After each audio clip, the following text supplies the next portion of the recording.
All right. Welcome to 6034.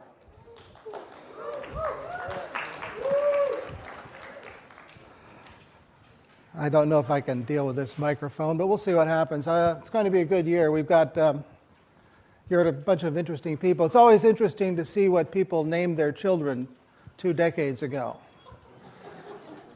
And I find that we're overwhelmed with Emilys.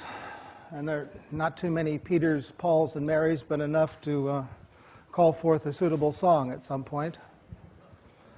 We have lots of Jessies of both genders. We have a Yang of both genders. And we have a Duncan. Where's Duncan? There you are, Duncan. You've changed your hairstyle. I want to assure you that the Thane of Cawdor is not taking the course this semester. What I'm going to do is tell you about artificial intelligence today and what this subject is about. There's been about a 10% turnover in the roster in the last 24 hours, and I expect another 10% turnover in the next 24 hours too. So I know many of you are sightseers wanting to know if this is something you want to do. So I'm going to tell you about what we're going to do this semester and what you'll know when you get out of here. I'm going to walk you through this outline. I'm going to start by talking about what artificial intelligence is and why we do it. And then I'll give you a little bit of the history of artificial intelligence and conclude with some of the covenants by which we run the course, one of which is no laptops, please. I'll explain why we have these covenants at the end. So what is it? Well, it must have something to do with thinking. So let's start up here a definition of artificial intelligence by saying that it's about thinking, whatever that is. But my definition of artificial intelligence has to be rather broad. So we're going to say it's not only about thinking, it's also about perception, and it's about action. And if this were a philosophy class, then I'd stop right there and just say, in this subject, we're going to talk about problems involving thinking, perception, and action. But this is not a philosophy class. This is a Course 6 class. It's an engineering school class. It's an MIT class. So we need more than that. And therefore, we're going to talk about models that are targeted at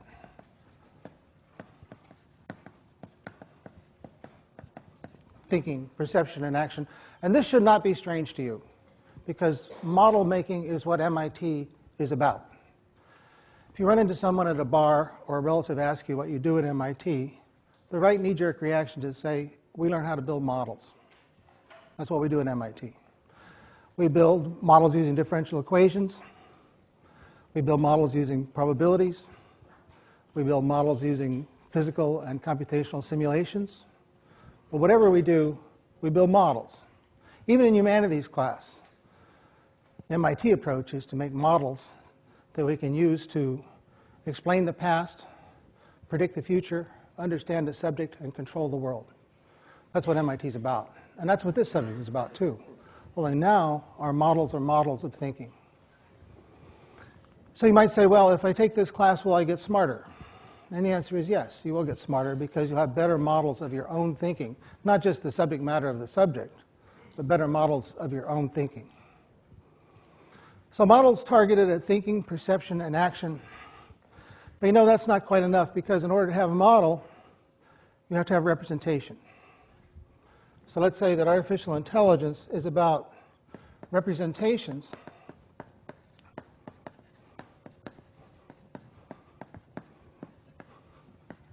that support the making of models that facilitate an understanding of thinking, perception, and action. Now you might say to me, well, what's a representation and what good can it do? So I'd like to take a brief moment to tell you about gyroscopes. Now many of you have friends in mechanical engineering. One of the best ways to embarrass them is to say, here's a bicycle wheel, and if I spin it and blow hard on it right here, on the edge of the wheel, is it going to turn over this way or this way?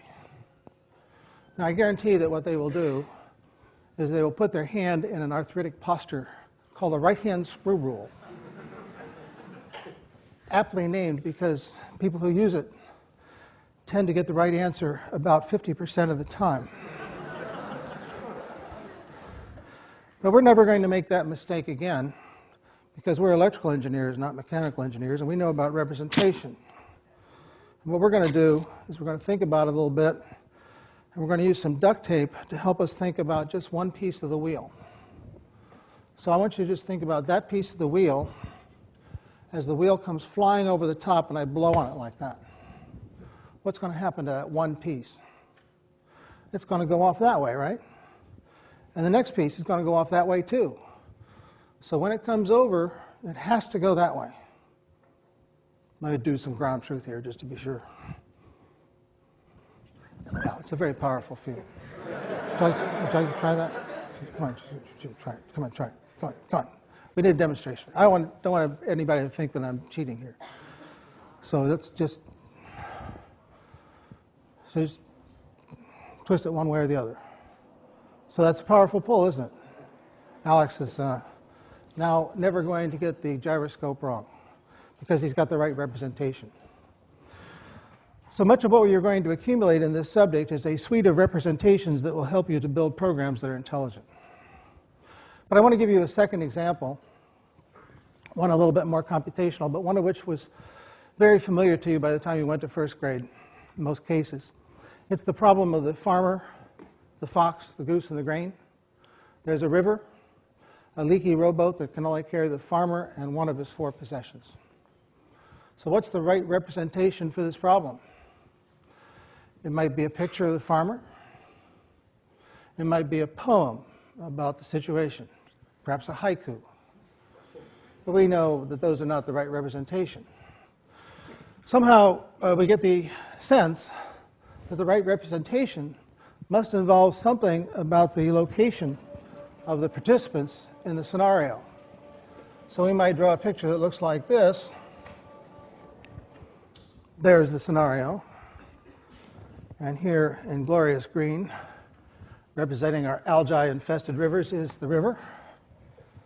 And here's the farmer, the fox, the goose, and the grain in the initial situation. Now, of course, there are other situations like this one, for example. We have the river and the farmer, and the goose is on that side, and the fox and the grain is on that side. And we know that the farmer can execute a movement from one situation to another. So now we're getting somewhere with the problem. This is an MIT approach to the farmer, fox, goose, and grain problem that might have stumped you when you were a little kid. How many such situations are there? What do you think, Tanya? Looks to me like all 4 individuals can be on one side or the other. So for every position the farmer can be, each of the other things can be on either side of the river. So it'd be 2 to the 4th, she says aggressively and without hesitation. Yeah, it's 2 to the 4th, 16 possibilities. So we could actually draw out the entire graph. It's small enough. There's another position over here with the farmer, fox, goose, and grain. And in fact, that's the one we want. And if we draw out the entire graph, it looks like this.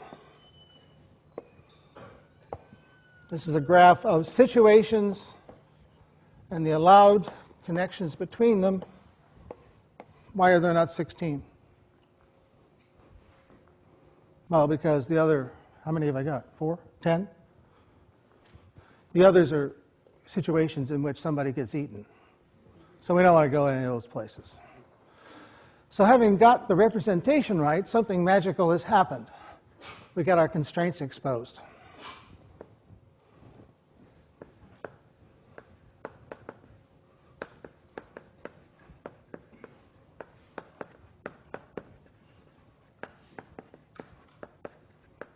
And that's why we build representations. That's why you do algebra in high school, because algebraic notation exposes the constraints that make it possible to actually figure out how many customers you get for the number of advertisements you place in the newspaper.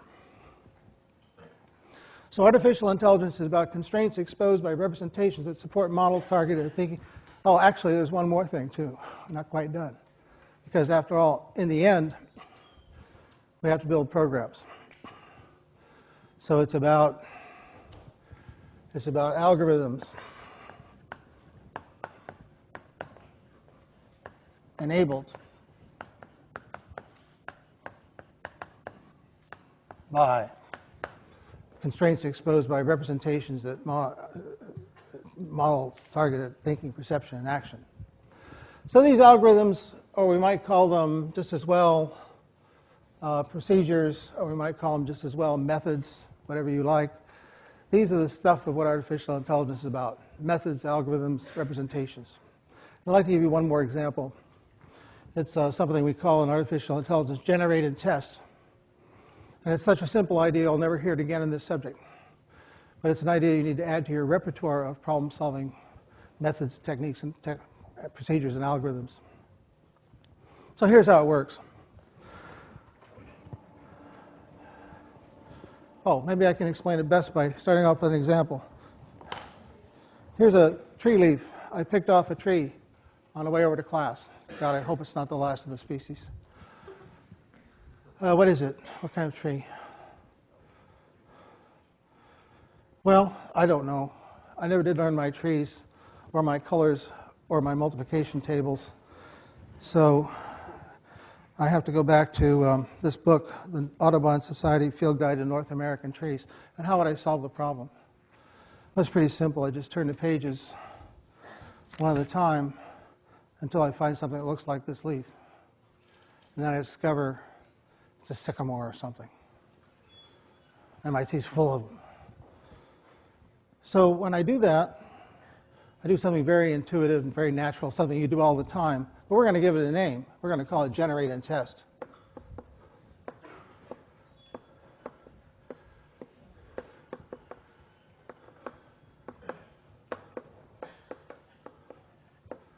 And the generate and test method consists of generating some possible solutions, feeding them into a box that tests them, and then out the other side comes mostly failures, but every once in a while we get something that succeeds and pleases us.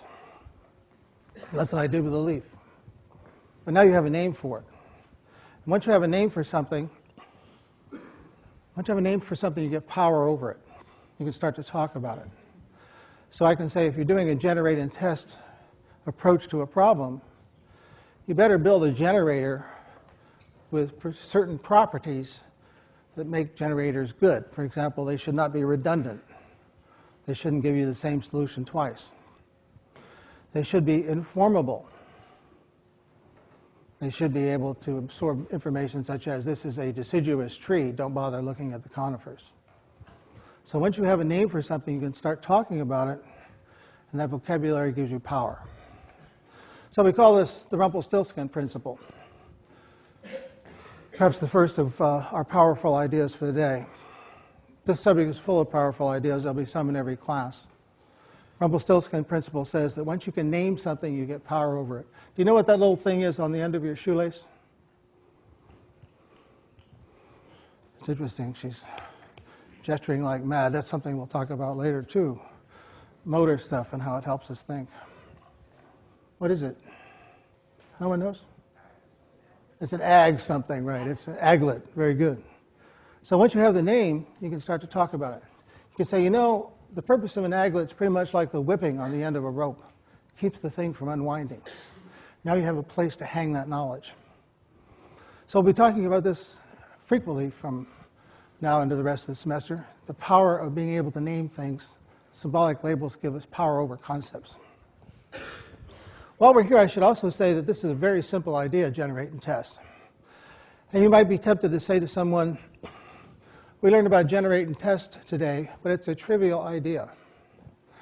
The word trivial is a word I would like you to purge from your vocabulary because it's a very dangerous label. And the reason it's dangerous is because there's a difference between trivial and simple. What is it? What's the difference between labeling something as trivial and calling it simple? Yes? Trivial sounds like it's not worth your time, whereas simple is powerful. Exactly so. He says that simple can be powerful, and trivial makes it sound like it's not only simple, but of little worth. So many MIT people miss opportunities because they have a tendency to think that ideas aren't important unless they're complicated. But the most simple ideas in artificial intelligence are often the most powerful.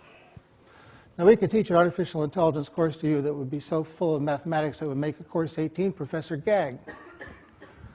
But those ideas would be merely gratuitously complicated and gratuitously mathematical and gratuitously not simple. Simple ideas are often the most powerful. So where are we so far? Talked about the definition, talked about an example of a method, shown you a representation, and perhaps also talked about the first idea too. When you've got the representation right, you're often almost done, because with this representation, we can immediately see that there are just two solutions to this problem, something that we wouldn't have occurred to us when we were little kids and didn't think to draw the state diagram.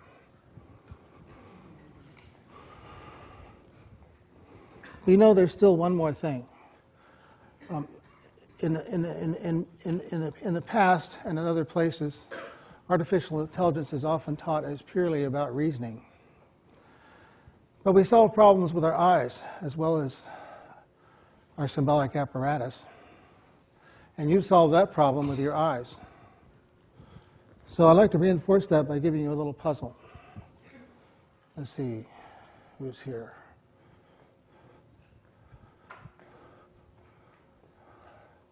I don't see Kambe, but I'll bet he's from Africa. Is anyone from Africa? No one's from Africa? No? Well, so much the better. No, I don't. Because they would know the answer to the puzzle. Here's the puzzle. How many countries in Africa does the equator cross? Would anybody be willing to stake their life on their answer? Probably not. Well,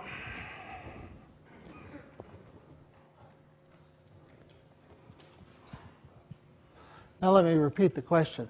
How many countries in Africa does the equator cross? Yeah, 6. What happened is a miracle. The miracle is that I have communicated with you through language, and your language system commanded your visual system to execute a program that involves scanning across that line, counting as you go, and then your vision system came back to your language system and said 6. And that is a miracle. And without understanding that miracle, we'll never have a full understanding of the nature of intelligence. But that kind of problem solving is the kind of problem solving I wish we could teach you a lot about. But we can't teach you about stuff we don't understand. We can only give you Europs for that. All right, so that's a little bit about the definition and some examples. What's it for? We can deal with that very quickly. If we're engineers, it's for building smarter programs. It's about building a toolkit of representations and methods that make it possible to build smarter programs. And you will find these days that you can't build a big system without it having embedded in it somewhere the ideas that we talk about in this subject. If you're a scientist, there's a somewhat different motivation, but it amounts to studying the same sorts of things. If you're a scientist, you're interested in what it is that enables us to build an account, a computational account of intelligence. That's the part that I do. But most of this subject is going to be about the other part, the part that makes it possible for you to build smarter programs, and some of it will be about what it is that makes us different from the chimpanzees with whom we share an enormous fraction of our DNA. It used to be thought that we shared 95% of our DNA with chimpanzees. Then it went up to 98. Thank God it stopped about there. And then it actually went back a little bit. I think we're back down to 94. So how about if we talk a little bit now about the history of AI so we can see how we got to where we are today. This will also be a history of AI that tells you a little bit about what you'll learn in this course. It all started with Lady Lovelace, the world's first programmer who wrote programs about 100 years before there were computers to run them. But it's interesting that even in 1842, people were hassling her about whether computers could get really smart. And she said, "The analytical engine has no pretensions to originate anything. It can do whatever we know how to order it to perform." Screwball idea that persists to this day. Nevertheless, that was the origin of it all. That was the beginning of the discussions, and then nothing much happened until about 1950, when Alan Turing wrote his famous paper which introduced the Turing test. Of course, Alan Turing had previously won the Second World War by breaking the German code, the Ultra Code, for which the British government rewarded him by driving him to suicide because he happened to be homosexual. But Turing wrote his paper in 1950, and that was the first milestone after Lady Lovelace's comment in 1842. And then the modern era really began with a paper written by Marvin Minsky in 1960 titled Steps Toward Artificial Intelligence. And it wasn't long after that Jim Slagle, a nearly blind graduate student, wrote a program that did symbolic integration. Not adding up area under a curve, but doing symbolic integration, just like you learned to do in high school when you were a freshman. Now on Monday, we're going to talk about this program, and you're going to understand exactly how it works, and you could write one yourself. And we're going to reach way back in time to look at that program because in one day, discussing it, talking about it, will be in itself a miniature artificial intelligence course because it's so rich with important ideas. So that's the dawn age, early dawn age. This was the age of speculation.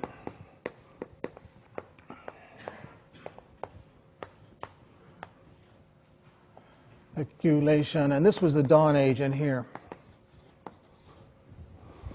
So in that early dawn age, the integration program took the world by storm because not everybody knows how to do integration, and everyone thought that, oh, well, if we can do integration today, the rest of intelligence will be figured out tomorrow. Too bad for our side, it didn't work out that way. Here's another dawn age program, the ELIZA thing, but I imagine you'd prefer a demonstration. It's just reading it, right? Do you prefer a demonstration? Okay. Let's see if we can demonstrate it. Okay.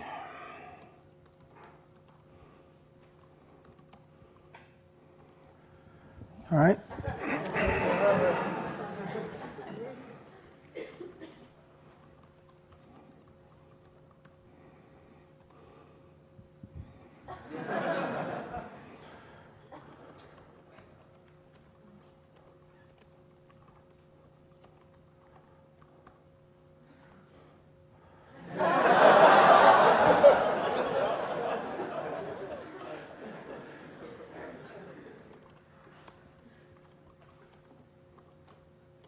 This is left over from like a Hamantashen debate of a couple of years ago. How do you spell Hamantashen? Anybody know? A-N-T-A-S-C-H-E-N? Sure hope that's right. Well, it doesn't matter. Something interesting will come. Okay, your choice. Teal? Burton House? Teal.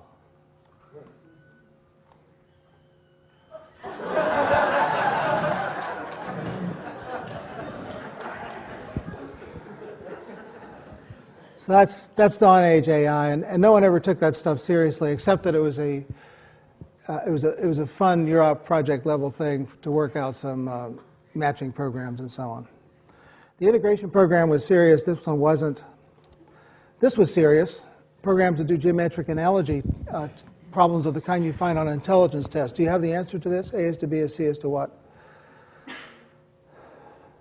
Better be 2, I guess. What's the second best answer? And the theories of the program that solve these problems are pretty much identical to what you just figured out. In the first case, you deleted the inside character, or the inside figure. And in the second case, the reason you got 4 is because you deleted the outside part and grew the inside part. There's another one. I think this was the hardest one it got or the easiest one it didn't get. I've forgotten. A is to B as C is to 3. In the late dawn age, we began to turn our attention from purely symbolic reasoning to thinking a little bit about perceptual apparatus. And programs were written that could figure out the nature of shapes and forms such as that. And it's interesting that those programs had the same kind of difficulty with this that you do. Because now, having deleted all the edges, everything becomes ambiguous, and it may be a series of platforms or it may be a series of...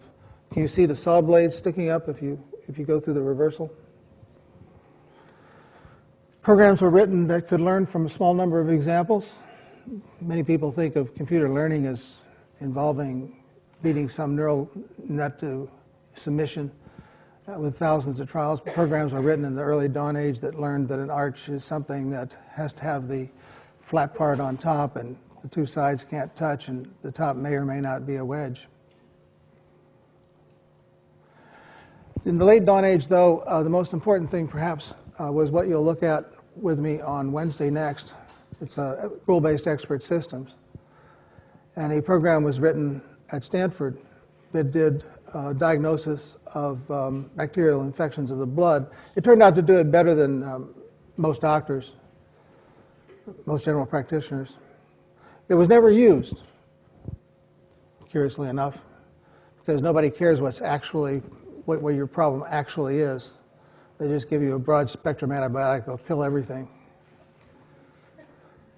But this late dawn age system, the so-called Meissen system, was the system that launched 1,000 companies because people started building expert systems built on that technology. Here's one that you don't know you used or that was used in your behalf. If you go through, for example, the Atlanta airport, your airplane is parked by a role-based expert system that knows how to park aircraft effectively.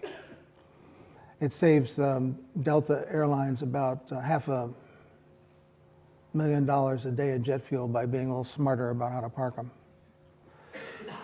So that's an example of an expert system that does a little bit of good for a lot of people. There's Deep Blue. That takes us to the next age beyond the age of expert systems and the business age. Takes us into this age here, which I call the bulldozer age. Because this is the time when people began to see that we had at our disposal unlimited amounts of computing, and frequently you can substitute computing for intelligence.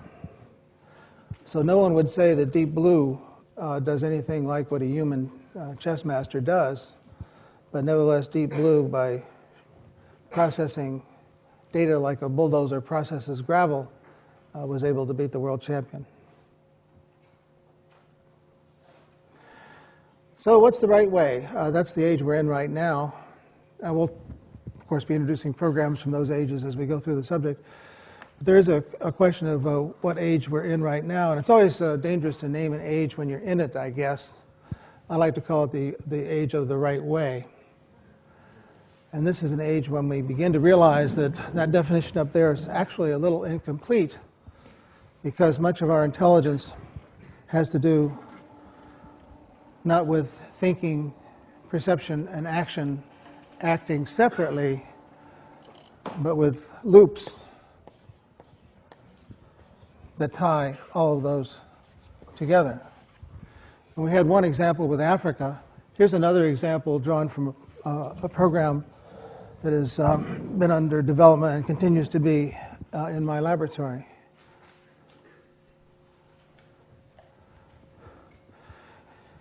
We're going to ask the system to imagine something.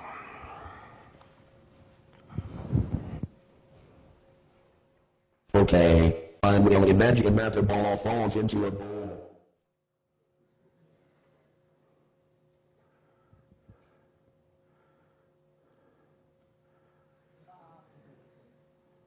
Okay, I will imagine that a man runs into a woman.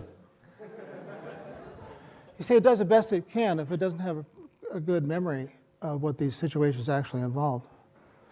But having imagined the scene, it can then... Yes, I have learned from experience that contact between a man and a woman appeared because a man runs into a woman. Having imagined the scene, it can then read answers using its visual apparatus on the scene that it imagined. So it's just like what you did with Africa. Well, now it's working with its own visual memory using visual programs. Okay, I will imagine that a man gives a ball to a man. I know these look like slugs, but they're actually distinguished professors. It always does the best it can. Okay, I will imagine that a man flies.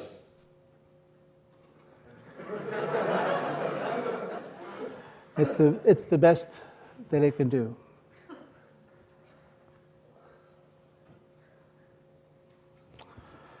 So that concludes our discussion of the history and provide you with a little bit of glimpse of what we're going to look at as the semester unfolds. Yes, Chris. Quick question on that. Is it actually a demonstration of something? Yeah, of course. Does it have a large database of videos? No, it has a small database of videos, but But it's intelligently picking amongst them based on their content. Okay. So if you say imagine that a student gave a ball to another student, it imagines that. If you say now, does the other student have the ball? Did the other student take the ball? It can answer those questions because it can review the same video and see the take as well as the give in the same video. Okay. So now we have to think about why we ought to be a little more optimistic about the future. Because we've had a long history here and we haven't solved the problem. But one reason why we can be a little optimistic about the future is because all of our friends have been on the march. And our friends include the cognitive psychologists, the developmental psychologists, the linguists, sometimes the philosophers, and especially the paleoanthropologists. Because it is becoming increasingly clear why we're actually different from the chimpanzees and how we got to be that way.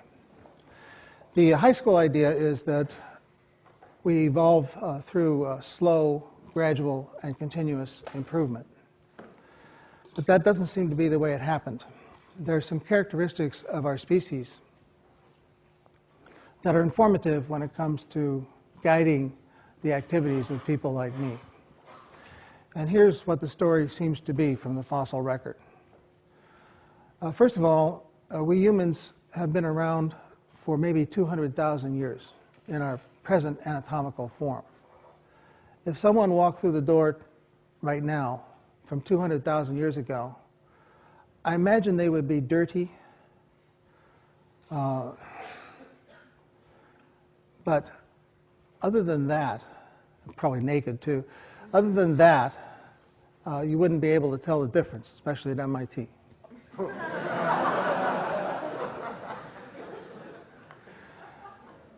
And it's then the ensuing 150,000 years was a period in which we humans didn't actually amount to much. But somehow, shortly before 50,000 years ago, some small group of us developed a capability that separated us from all other species. It was an accident of evolution. And these accidents may or may not happen, but it happened to produce us. It's also the case that we probably necked down as a species to a few thousand or maybe even a few hundred individuals, something which made these accidental changes, accidental evolutionary products, more capable of sticking. But this leads us to speculate on what it was that happened 50,000 years ago. And paleoanthropologists, Noam Chomsky, a lot of people reach similar conclusions. And that conclusion is, I'll quote Chomsky, so I'll use the voice of authority. it seems that shortly before 50,000 years ago, some small group of us acquired the ability to take two concepts and combine them to make a third concept without disturbing the original two concepts without limit. And from a perspective of an AI person like me, what Chomsky seems to be saying is we learned how to begin to describe things in a way that was intimately connected with language, and that, in the end, is what separates us from the chimpanzees. So you might say, well, let's just study language. No, you can't do that because we think with our eyes. So language does two things. Number one, it enables us to make descriptions. Descriptions enable us to tell stories, and storytelling and story understanding is what all of education is about. That's going up. And going down, it enables us to marshal the resources of our perceptual systems and even command our perceptual systems to imagine things we've never seen. So, here's an example. Imagine running down the street with a full bucket of water. What happens? Well, your leg gets wet. The water sloshes out. You'll never find that fact anywhere on the web. You've probably never been told that that's what happens when you run down the street with a full bucket of water. But you easily imagine this scenario, and you know what's going to happen through this internal imagination simulation. We're never going to understand human intelligence until we can understand that.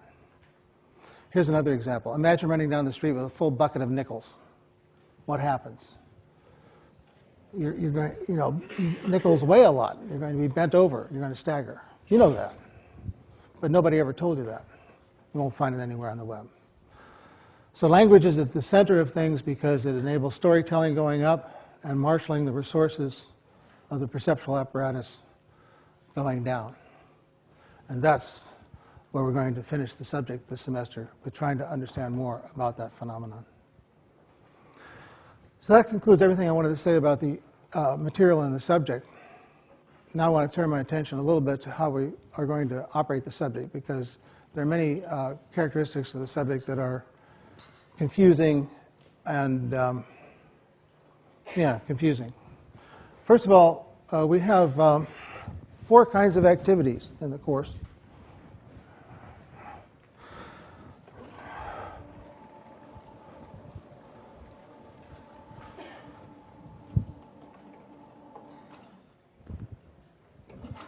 Oops.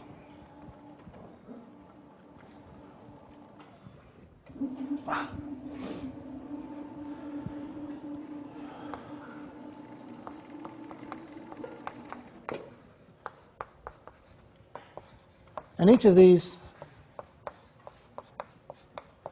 has a different purpose.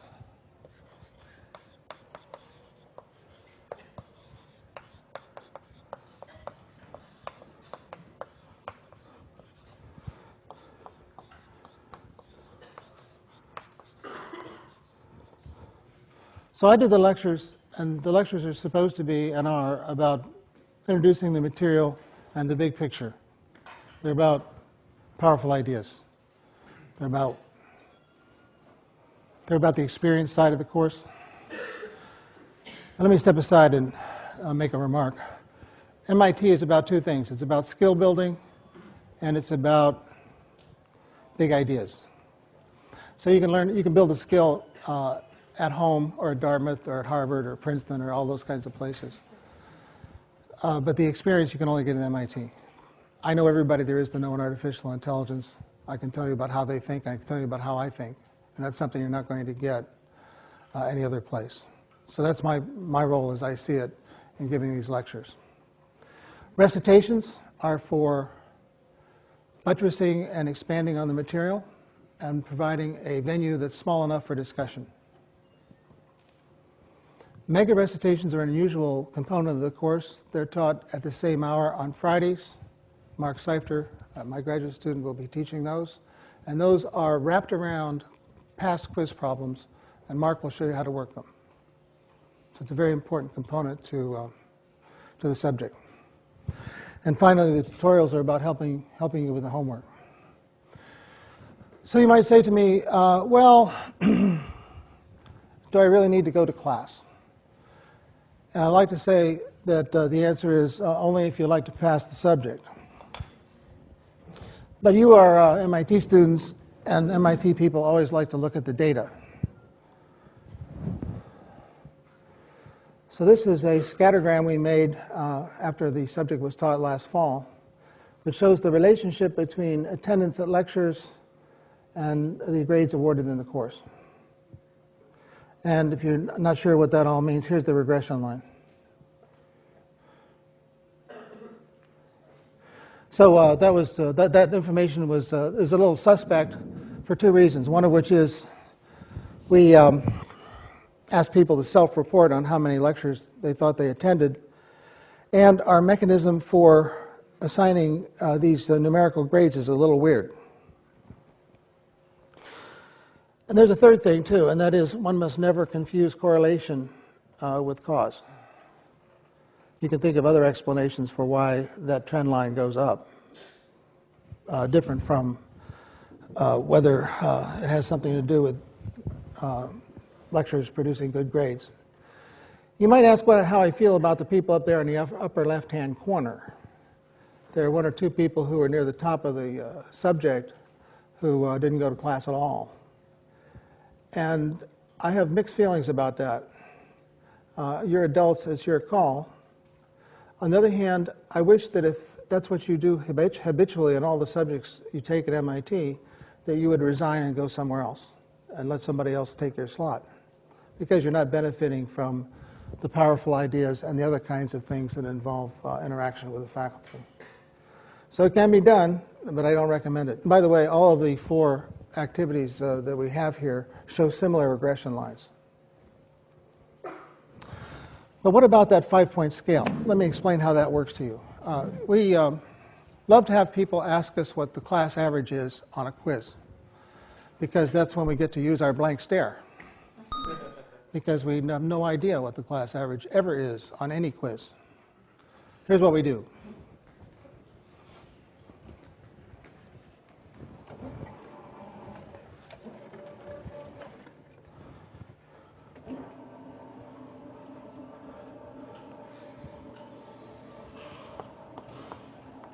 Like everybody else, we start off with a score from 0 to 100. But then we say to ourselves, what score would you get if you had a thorough understanding of the material? And we say, well, for this particular exam, it's this number right here. And what score would you get if you had a good understanding of the material? That's that score. And what happens if you're down here is that you're falling off the edge of the range in which we think you need to do more work. So what we do is we say that if you're in this range here, following MIT convention with GPAs and stuff, that gets you a 5. If you're in this range down here, there's a sharp drop off to 4. And if you're in this range down here, there's a sharp fall off to 3. So that means that if you're in the middle of one of those plateaus, there's no point in arguing with us, because it's not going to do you any good. We have these boundaries where we think performance breakpoints are. And you say, well, that seems a little harsh. There might be a few points, blah, blah, blah, blah, blah, and start arguing. But then we will come back with the second major innovation we have in the course, and that is that your grade is calculated in several parts. Part 1 is the max of your grade on Q1 and part 1 of the final. So in other words, you get 2 shots at everything. So if you get complete, glorious, undeniable, horrible F on the first quiz, it gets erased on the final if you do well on that part of the final. So each quiz has a corresponding mirror on the final, and you get the max of the score you got on those 2 pieces. And now you say to me, I'm an MIT student. I have a lot of guts. I'm only going to take the final. It has been done. We don't recommend it. And the reason we don't recommend it is that we don't expect everybody to do all of the final, so there'd be a lot of time pressure if you thought to do all of the final, all 5 parts of the final. So we have 4 quizzes, and the final has a 5th part because there's some material that we teach you after the last date on which we can give you a final by institute rules. But that's roughly how it works, and you can read about more of the details in the FAQ on the subject homepage. So now we're almost done. I just want to talk a little bit about how we're going to communicate with you in the next few days while we're getting ourselves organized. So number one, if I could ask the TAs to help me pass these out. We need to schedule you into tutorials, so we're going to ask you to fill out this form and give it to us before you leave. So you'll be hearing from us once we do the sort. There's the issue of whether we're going to have recitations and ordinary recitations and a mega recitation this week. So pay attention, otherwise you're going to be stranded in a classroom with nothing to do. We are not going to have any regular recitations this week. Are we having regular recitations this week, Trev? No. We may and probably will have a mega recitation this week that's devoted to a Python review. Now, we know that there are many of you who are celebrating a religious holiday on Friday, and so we will be putting a lot of resources online so that you can get that review in another way. But we probably will have a Python review on Friday, and we ask that you look at our homepage for further information about that as the week progresses. So that's all, folks. That concludes what we're going to do today. And as soon as you give us your form, we're through.